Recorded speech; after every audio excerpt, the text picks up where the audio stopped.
दोस्तों नमस्कार।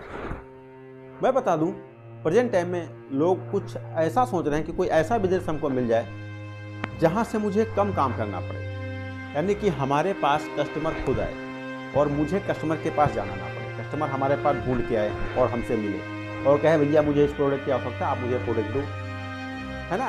तो ऐसा प्रेजेंट टाइम में कोई भी बिजनेस नहीं है, आपको कस्टमर के पास जाना होगा। मैं बता दूं, लोग छोटा छोटा बेच करके बहुत ज़्यादा प्रॉफिट नहीं कमा पाते, तो लोग सोचते हैं कि मैं होलसेल बिजनेस करूं। ऐसा कौन सा होलसेल बिजनेस है जहां पर भारी प्रॉफिट होगा। सो मैं आपको एक यहाँ ऐसा होलसेल बिजनेस बताने जा रहा हूं जहां पर आप कम से कम बता रहा हूं 30 से 40 हज़ार रुपये आप आराम से महीने का कमाई कर सकते हो। लेकिन इस बिजनेस का प्रोसेस बहुत लंबा है, काम लंबा है। आपको इसमें घुसना पड़ेगा, समझना पड़ेगा, देखना पड़ेगा, तब जाकर के आप इस फील्ड में पैसा कमा पाओगे। ये बहुत जबरदस्त होलसेल बिजनेस है।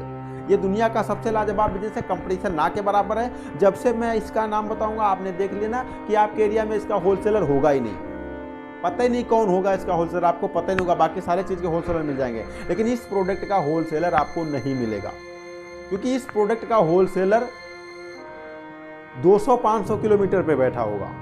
और आप अगर इस बिजनेस का होलसेल स्टार्ट कर दोगे तो यहाँ पर 15 से लेकर के 35% तक का प्रॉफिट होता है ना। 15 से लेकर के 35% तक का प्रॉफिट होता है। साथ ही साथ इसका जो प्रेजेंट टाइम में इंडिया में इसका टोटल उत्पादन जो है, जितना इंडिया में इसकी खपत है उतना इंडिया में उत्पादन ही इसका नहीं है।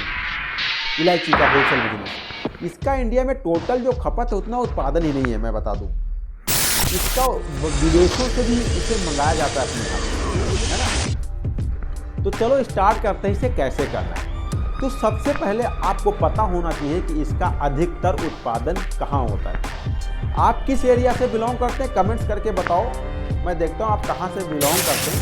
हर एरिया का, हर राज्य का एक ऐसा जो है पैदावारिक सिस्टम होता है। उस एरिया में कोई ऐसा जो है प्रोडक्ट होगा बहुत ज़्यादा होता होगा, जैसे धान है, गेहूं है, मक्का है, ज्वार है, बाजरा है, गन्ना है। ये चीज़ें कुछ एरिया में इन चीज़ों के लिए प्रोफेशनली एरिया होती है, मतलब उसमें चीज़ें बहुत ज़्यादा मात्रा में होती हैं और कुछ जगहों पे नहीं होती। जैसे मेरे यहाँ पे धान गेहूँ बहुत बढ़िया हो जाता है, अगर वहीं दलहन बोया जाए तो अच्छा नहीं हो पाता है। तो ये चीज़ें होती है। कहीं तराई होती है जहाँ पर धान बहुत अच्छा होता है, गेहूँ वहाँ पर हो नहीं पाता है ना।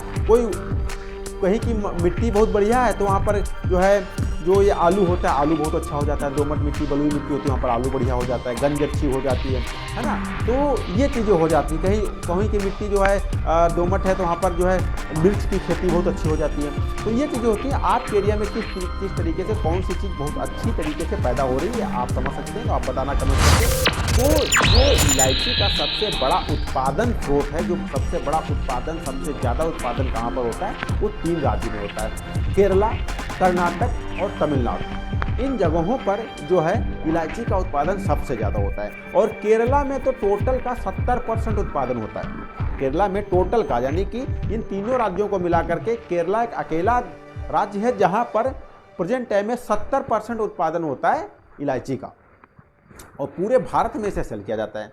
आपको करना क्या है, आप चाहे केरला जाओ या कर्नाटका जाओ या तमिलनाडु जाओ, वहाँ पर जाओ, संपर्क करो और वहाँ से इलायची आप खरीदो। वहाँ से इलायची खरीदो और ट्रेन के द्वारा बुक करो, आप अपनी एरिया में लेकर के आओ। ट्रेन में आप बुक कर दोगे, वहाँ पर ट्रेन जो है आराम से आपके एरिया तक ये पहुँच जाएगा। या फिर आप किसी अन्य चीज़ों का सहारा ले सकते हो जो प्रेजेंट टाइम में इस समय जो डिलीवरी वाले सिस्टम प्रेजेंट टाइम में चल रहे हैं, उनसे आप संपर्क कर सकते हो, वो लोग आपका पहुंचा देंगे।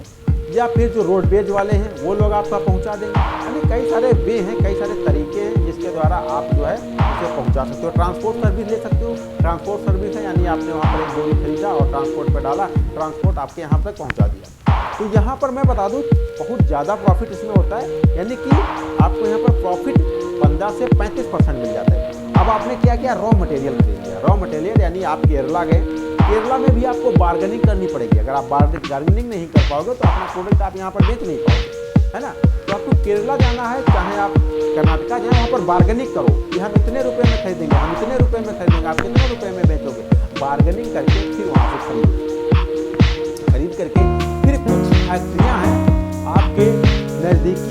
टाउन एरिया हैं जहाँ पर फैक्ट्री लगी हैं, वहाँ पर आप जाओ और वहाँ पर जो भी इंडस्ट्रियल एरियाज़ हैं वहाँ पर पैकेजिंग का काम होता होगा। वो आपका 2%, 2.5%, 3%, 4% जैसे आपका सिस्टम बन जाए, डीलिंग आपकी बन जाए, वो आपसे लेंगे और वो बढ़िया से आपकी इलायची को पैक कर देंगे, यानी बॉक्स में पैक कर देंगे। आपका 100 ग्राम, 50 ग्राम, 250 ग्राम, 200 ग्राम, 500 ग्राम, 1 किलो का पैकेट बना देंगे। आप पैकेट बनवा लो, वहाँ से पैकेट बनवा लिया, आपका पैकिंग हो गया, पैकेट बनवा लिया। अब आप उसे अपने यहाँ ले आओ, लाने के बाद फिर आप उसे ऑनलाइन लिस्ट कर दो, अमेजोन, फ्लिपकार्ट, क्योंकि डायरेक्ट आपने अगर कस्टमर से खरीदा तो वहाँ पर प्रॉफिट बहुत होगा। अमेजोन, फ्लिपकार्ट, मिंत्रा, जो भी सोशल मीडिया ऐप हैं उन सारी जगहों पे आप इसे लिस्ट कर दो। साथ ही साथ जो आपके नज़दीकी मार्केट है, जैसे पान वाला है उसे इलायची की आवश्यकता है ना, जो होटल वाला है वो भी मसाले में इलायची डालता है, उसको भी आवश्यकता है, जो किराना स्टोर वाला है उसे भी इलायची की आवश्यकता है ना।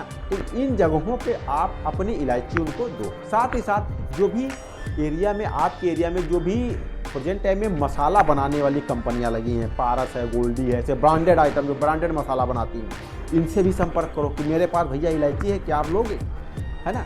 इनसे भी संपर्क करो, इन लोगों को भी प्रोसेसिंग करके इलायची इन लोगों को भी दो, यानी कि होटल्स को भी बेचो, किराना स्टोर को भी बेचो। साथ ही साथ B2B, B2C, B2B business to consumer, business to business, यानी कि बिजनेस वाले को भी आप सेल करो और उसको भी सेल करो।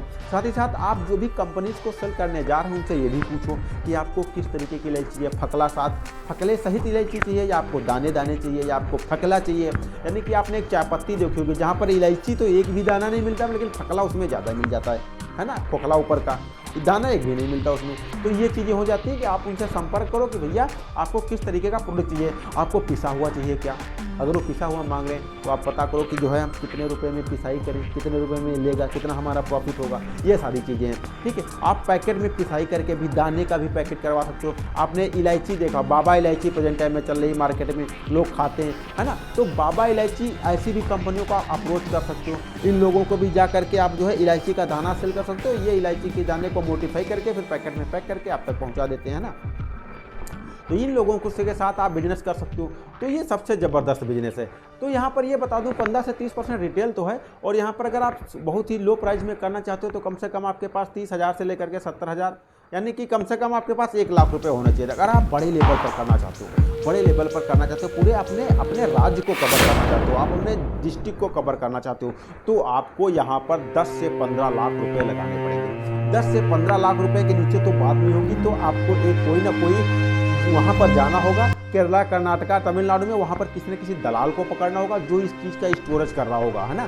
जैसे कि आपके एरिया में धान का स्टोरेज होता है, गेहूं का स्टोरेज होता है, इन चीज़ों का स्टोरेज होता है ना, ऐसे वहाँ पर भी इलायची का स्टोरेज होता है। तो आप उन लोगों से संपर्क करोगे और आप उनको कुछ परसेंटेज कमीशन दोगे, जिसके द्वारा वो आप तक इलायची पहुँचाएंगे। लेकिन उसके लिए आपके पास 10 से 15 लाख रुपये होने चाहिए। अगर आपके पास पैसे नहीं है तो आप भारत सरकार से मदद ले सकते हो, वहाँ पर लोन करवा सकते हो, लोन करवा करके फिर बिजनेस को स्टार्ट कर सकते हो। आप अगर आपके प्रोडक्शन में आ रही है, आपके बिजनेस आइडियाज़ में, आपके बिजनेस प्लान में अगर दम है तो आपको लोन से मिल जाता है। लोन लेने के लिए आपके पास कागज कौन से होने चाहिए, MSME रजिस्ट्रेशन होना चाहिए स्टार्टिंग में, और उद्योग आधार रजिस्ट्रेशन होने चाहिए, साथ ही साथ आपका आधार कार्ड होना चाहिए, पैन कार्ड होना चाहिए। अगर इतना आपके पास है और आपके आइडियाज़ में दम है तो आपको लोन मिल जाता है। स्टार्टिंग में GST बनाने की कोई आवश्यकता नहीं है, फूड लाइसेंस लेने की कोई आवश्यकता नहीं है, SIJ आइल लेने की कोई आवश्यकता नहीं है। जब आपका धंधा चलना लगे, अच्छे से बढ़िया से काम करने लगे, तब आप जो चाहें वो लाइसेंस ले सकते हो, है ना। तो इस तरीके से बिजनेस करके आप भारी प्रॉफिट अर्न कर सकते हो। तो आशा करता हूँ आप समझ पाए होंगे कि आपको बिजनेस कैसे करना है, किस तरीके से करना है, कैसे इसे जो है इसमें अपना हाथ पैर जमाना है। तो अब इस तरीके से आप बिजनेस करो, हाई प्रॉफिट जनरेट करो। जो भी प्रॉब्लम आपको कमेंट्स करो, मैं उसका निपटारा करने की कोशिश करूँगा। तो मिलता है फिर किसी में जो फैक्टर वीडियो में, तब तक ले दिया